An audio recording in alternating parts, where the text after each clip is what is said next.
So I finally made it back home. This was what I was dealing with over the weekend. I went to Illinois. I'm in Harrisburg, PA. It was a 10.5 hour drive, 2-for-1 deal on an 18-foot car trailer. It is possible, but I don't recommend it because it does not tow very well. You can see I just got these things on. Rear tire's just sitting on. It's about 2.5, 3 foot off the back. I have one parked inside of the other,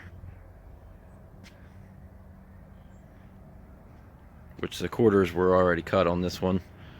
I cut the front end off of this one. You can see the front end, it's about 3 foot over the front.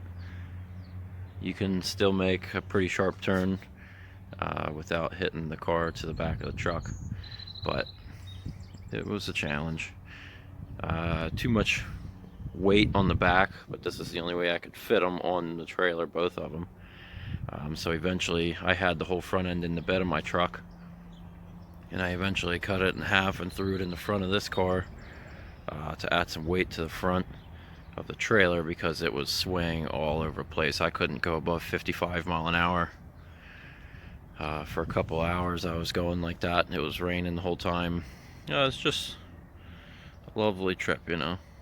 But made some adjustments, towed a little bit better. I could go 60 and hold on to the steering wheel, and yeah, I made it back this morning. But will I do it again? No, but it's a good story. Couldn't pass up 2 fastbacks in the same place, 67, 68. So now comes the fun part. I gotta unload them. Back one rolls, so it will be easy, but that front one, probably do my trick where I just tie it to the basketball pole and drive away. Seems to work the best.